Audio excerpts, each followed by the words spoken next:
Hey, what's going on, everyone?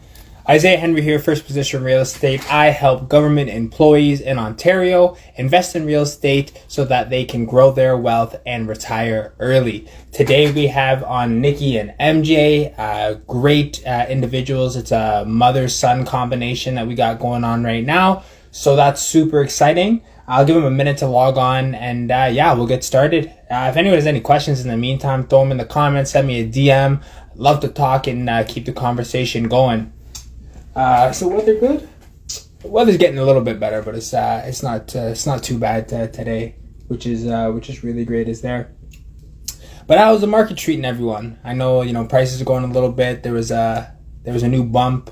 Interest rates. I felt that when my mortgage came through this month. But anyway, let me get Nikki and MJ on here right here. Where you guys at? 3, 2, 1. Hey, there you go. There's Instagram. Hey guys, what's going on? What's going on? How are you? I'm good, man. I'm good. I'm excited for this one. I'm excited. You guys doing okay? Yes. What about you? Good stuff, man. I'm doing well. I'm doing well. If you guys don't mind, I'll do a quick intro for you if that's cool. Yeah. Go ahead. Good stuff. Good stuff. Like I said, guys, Isaiah Henry here, First Position Real Estate. I help government employees in Ontario invest in real estate so they can retire early and grow their wealth. Today, I have on Nikki and MJ. We got a mother-son combination. And pause for the camera. Black excellence. So it's going to be a good episode. It's going to be a good episode, guys. So how are you guys? How are you guys doing today? Good, very good. Good stuff. Excited to be here today. Good, man. I'm so excited to have you guys on. So if it's cool with you, I'm just going to dive into the questions. Yes. Excellent. Yeah, My questions are over here, so don't watch my head. But you can watch the new page, though. You can watch the new page. I'm too much. I don't know how they give me a phone and let me just be all by myself. I know. So MJ, this one's for you. So 18 years old. Listen, when I was 18, I was just trying to get girls to text me back. And you're out here attending real estate seminars, you're doing deals, you're working with your mom, and you're really getting into it. So walk me through your mindset. How does someone under 20 years old think about real estate as a mode to make things happen?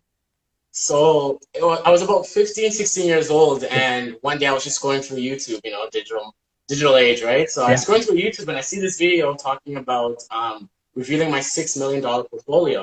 And as a 16-year-old, I'm saying to myself, okay, 6 million, money, I'm all for it, right? So I click on the video and there's my Graham Stephan, and he talks about real estate investing.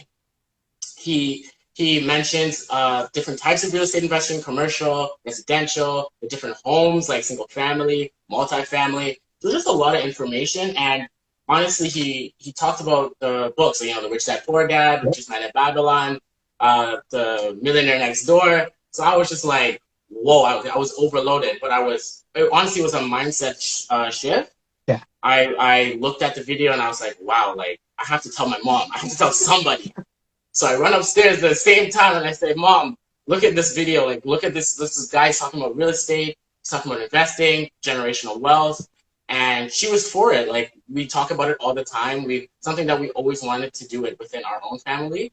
And it's really much how the journey started. So after I read the book, Rich Dad Poor Dad, I was like, I felt different. I was looking at everything different. I'm like, that ain't no asset. That's a liability. And I had her read the book as well. I said, this is really important for us to know, right? We have to be able to differentiate between the two and what's important and what's not important and what we want for our futures, right?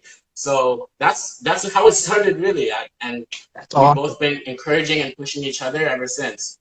Man, that's crazy. I heard some stories getting started, but that one's a real one. That's a real story and straight from the new age. You seen the video, you go through it, and just like you said, so much content. I feel like you almost got a small little bachelor's degree in real estate just there. Goodness, you won't believe, right? I have to take notes. I have to pause video, start writing notes. Whoa, single family. What I mean? Yeah, that's crazy. So, Mom, I'll ask you kind of the same thing. What I know MJ kind of brought that to you, but what made you be like, you know what, yo, son, you got it going on? What made you kind of connect the dots for what he was saying? Yeah, so I think for me, I always had the passion, but never the drive or the push. Yeah. And Mikhail was able to give me that push and that drive, right? And after I listened to Rich Dad Poor Dad, because I didn't have time to read the book, so I did the audio. So anytime I had a break, I was like listening to it, and he was so proud of me when I completed it. So he's like, "Mom, we just need to get started." And we're like, "Well, where do we start?" You know what I mean? Like that was the scary part. And then just reading and listening to content, podcasts. And then I came across Austin Ye, and I read his story, and I was like, okay, this is it. This is some type of indicator that this is the way that we should go. And that's how we really got started. Good stuff. That's awesome. Now you dropped Austin's name. Shout out to Ontario Property Deals. Did you ever talk to Austin or get on a call with him, or did you just like read a story and listen? So what I did is I read a story, but I got on a call with Mayu. Oh, okay. And we had an initial conversation, Mikkel and I, just to get some ideas on how do we get started in this journey. And Mayu provided some useful information for us. And we kind of took away some of the stuff that he gave us just to wrap our minds, because you hear things like BRRRRs and JVs, and we're like, oh, wait a minute, what are those things, right? Yeah. So we had some homework that we took away, and when we started, we actually I met my JV partner in one of the seminars, online seminars. Kevin and Amy. There you go. From Uncommon Estate. Like I met Kevin, and we just jived. Like we exchanged numbers and we just talked. And when he came to me with the deal, I was like, yeah, I'm doing this. I love it. And I said to Mikkel, we're doing this. I love it. So I love it. That was our first project. That's good, man. No, Austin, Mayu, great guys. It's funny, like when they started their Rise podcast, one of the guys who was editing their podcast originally is one of my good friends from high school. And then funny enough, like I've done a deal with Austin, like, so it's just like so interconnected. Small world, right? It's crazy. Yeah. It's crazy. Yeah. Let me move on to my second one. So in our community, Black Excellence for the Camera, there's been a long-term mindset where it's like, you've been taught, you go to school, you get a good education, good grades, you get a good job, and you live frugally. And that's it. That's pretty much like, that's the blueprint. And now back in the day, that worked. That was exactly what you needed to do, especially, coming over from wherever you came. Following that blueprint worked. But now we're in 2022, and that blueprint doesn't always, fit the bill for the world today. So what has your mindset, or what have you seen is different between kind of that old school mindset and that new school mindset? So for me, it's that I think it's educating yourself, right? Mm-hmm. So for our families, our generation before, this is what they were told to do. So that's what they did. No one asked a question, why? Or what if I didn't do it that way? Or how do I explore other opportunities, right? So for me, it's like, I'm always thinking of a better way to do things, right? Don't just follow the norm. Like I said to Mikkel, like, you need to go to university. Because education, you have to have something, right? But if this is your passion and you want to go this way, you have my support 100%. Yeah. I think in my generation or my mom's generation, they'll be like, no, you need to go to university. You need to get a job. You need to work 40 years, as you said, retire and die, basically, right? Yeah. So we're trying to buy back our time and do what we want to do, but not be dictated by what someone else wants us to do. Exactly. And I think too with us, like I'm gonna relate to Caribbean culture, but within our own culture, it's like we only know one way, right? Yep. You don't really hear much, especially within our community. This is what we should do. How about we invest here? How about we buy some land? How about we develop something? And I think that's one of the main reasons why we are stagnant in terms of growing and investing. Because even coming to that seminar, like seeing other people that look like us, we were like so blown away. We're like, oh my gosh, this is amazing. It was almost like a refresher. Yes, right? Yes, yeah. Because it's so rare to see us, and when I do see us, it's like, yes, big up to you, man. I don't even have to know you. Yeah, I don't have to know you. I'm just like, yo, that's my guy, right? Automatically. Yeah, like literally, it was right off the bat. Like it's honestly amazing. But I think that what we need to do moving forward is educate and break down the stigma of you only need to go with this route, right? Yeah. Because living in this country, you could do almost anything and be successful at it once you put your mind to it. Exactly, man. You guys hit some stuff right on the head there. Like I'm a big proponent of like living frugally, But, you know, talking with some other people, especially mentors, like, you know, you can be as frugal as you want, but, you know, especially where we are today, you guys seen gas prices, like that creeps up, like stuff creeps up. You can only save so much. At some point, you got to be like, okay, how can I leverage what I have and the opportunities given to me to get ahead? Whether that's through real estate, whether that's through, you know, increasing your income in other ways. Like, obviously, if we like real estate, that's what we're talking about here. But it's that mindset shift to be like, you know what, maybe there's something else out there other than the 9 to 5, 40 years at one job, retire, and hope the pension stays out, and hope, right? So that's crazy. Yeah. That's good. That's good stuff. So let me get to my last one here. So we'll talk some real estate projects now. So your first BRRRR, you got it under your belt, and like I say, the first one's always the hardest. So what was the best part of that project, and what was the most challenging part of that project?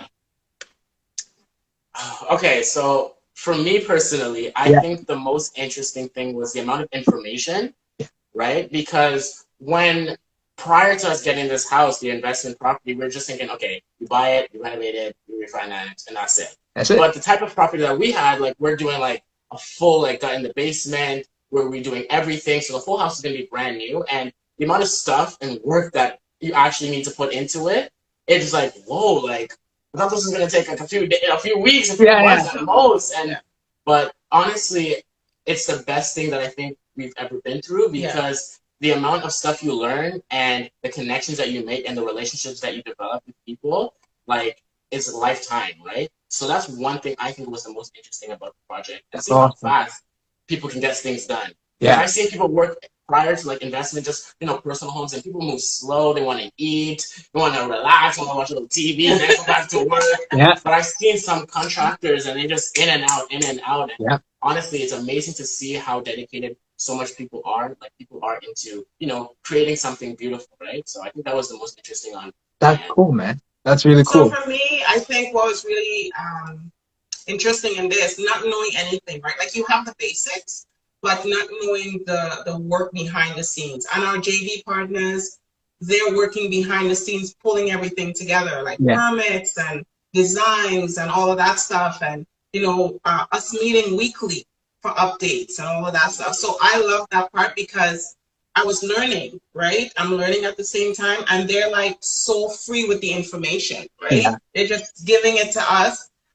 What's challenging is that, I think for me, is like, I'm ready to get the next property. So I'm like, okay, I need this one finished so I can get to the next property. But of course, when you get onto this, there's hurdles, right? Things that you don't expect.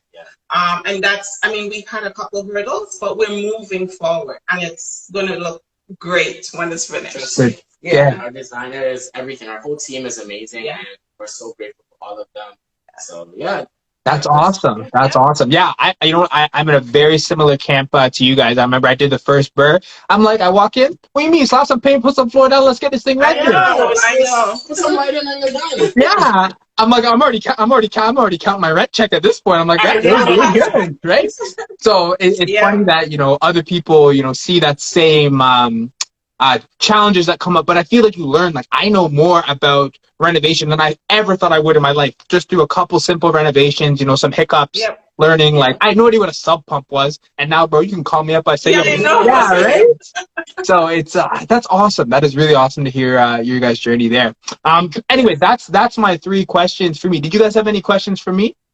Yeah, actually, we had a few, actually. Okay, 2 questions. So first off, for someone like me, right? Obviously, I know what I know, and I'm still learning in the process. But I noticed a lot of my friends and people that I may not, you know, consider friends, just people in general my age, they don't really have the understanding of financial wealth, financial literacy, investing. And I was thinking, like, how would you guide somebody into, you know, investing and learning about it? Like, what were the steps you would advise them to do? If I wasn't there, or if I couldn't explain, because I don't know everything, right? And of course you don't know everything either, but you're ahead of me. So I would like to know, what would you tell someone like my age to do so they can achieve that financial freedom? 100%. So I feel like, you know, I was kind of in your camp. Like, you know, I was so excited about real estate and everything. And anyone who had 2 ears, I would shove it in your ear. I'm like, listen, take it. But I don't think that's the best strategy. I think it might be a little bit better for you to become a professional in what you're doing. because at that point, people will come to, they'll see what you're doing. Like, you don't need to push it at them. I thought you had to push it in front of them. Like, hey, look what I'm doing, look. Yeah. But that's not the case. You almost seem needy at that point. When you're like confident, you're a professional, you're constantly learning and you're sharing what you're learning, you're sharing your journey, people will come to you. And when they come to you, if you don't have the answers, that's fine, as long as you know where to get them. Like for me, I was dealing with this week. I was looking at some properties with land leases. Don't know a lot about that, but I know who to contact to find out. So I start leveraging those resources, and boom, my knowledge just grows. Even when I think, you know, I know what I know about this industry, right? My knowledge keeps growing. So my advice to you would just be to continue to learn, continue to grow, and be ready. So when people start coming to you, be ready to take on those questions, be ready to share that information, but don't throw it down their throat, because when they're ready, they'll come to you. They'll come. Perfect. Thank you. Good stuff. So for me, my question is, what's next for you in your real estate journey? All right. So it's funny. So I've been doing a lot of, you know, working on the business, not so much in the business. I am in buy mode. So everybody who's listening, I am in buy mode. I am acquiring real estate. But what we're doing is, like, you know, we really niche down. Like before, I would look at any deal at any place. I'm like, I want that. So I'm really niche down. I help government employees in Ontario invest in real estate so that they can build wealth, retire early. That's the business. That's what I do. We work the joint venture model, and we go after small multifamilies where we can add value so that our investment partners can get lucrative and attractive returns. So I'm really excited about that. I'm real tucked in on my market, and you know, it just like once you're so committed, like stuff happens. Like I really thought, like, oh man, I got to get my leads going. I sit down for like 3 hours today. Boom, 4 leads come in. Like we're setting up walkthroughs. Nice. So stuff's happening. Stuff's happening. We're really excited about it. And honestly, it's so refreshing to see, as I said, like people that look like us, people that we share the same culture doing it. Yeah. And we could show our others, like our family, like, hey, look, people are really doing it. And people look like us doing it, so we could do it. No matter how you look or what you think you may know, you could do it once you put your mind to it. Exactly. And that's what I think. Like I think also it's that growth mindset. I feel like it's everyone knows where it is, they just don't want to subscribe to it or not. And I feel like at 18, like you figured it out, you're like, nah, there's a growth mindset, and you're already working to grab that and capture that, and that opens your windshield up so much, right? Once like, you know, that growth mindset for me, you see the possibilities that you can do with others, that you can do for your community, which is awesome. So I feel like both of you guys are on the right track. You're going. It's gonna be it's a crazy ride. It's gonna be awesome. Thank you. Awesome. But you know what? I'll throw it back to you real quick. Just before we hop off here, what's next for you guys after this one gets all wrapped up? The next property. Next one. We're Okay. already looking, right? We're already looking. So. Good stuff. And what area are you looking in, just in case, you know, anyone on here sees a deal, or if I see a deal, what area are you looking in? Yeah, so current one is in Cornwall, so we'd like to stay in that area, but we want to explore other areas as well, maybe Barrie, out that way. So if there's anyone on here that has anything there, that they can just shoot us a DM. Good stuff. You guys here, they're looking for properties as well. You guys find, make sure you guys share it up there. Yeah, always. 24/7, 365. I love it, man. I love it. I can't wait. You know, I'm gonna have you guys back in a couple months and look at, like, you know, your deal funnel and how that's been working, and we can dive into that as well there. But let me sign off so we get everything straight here, guys. Isaiah Henry, First Position Real Estate. We had on Nikki and MJ today. Talked a little bit about their business, their mindset, the culture, and how they're starting to grow with real estate, and understanding there's a little bit more than that 9-to-5 lifestyle. Guys, Nikki, MJ, if people want to find out more about you, where can they go and how can they contact you? So you can follow us here at Palo Seco Capital, or personally, my Instagram is @416.mz. Nice. And for me, it's Palo Seco _capital, or Sokagel on IG. Good stuff. Good stuff. GYUL. There you go. So I'll make sure I put that in the description there. For me, guys, it's Isaiah Henry, First Position Real Estate. And as always, I help government employees in Ontario invest in real estate so they can build wealth and retire early. Nikki, MJ, thank you so much for coming on. It was a pleasure. Until next time, you guys have a great day, okay? Thank you so much. Take care, guys. All right.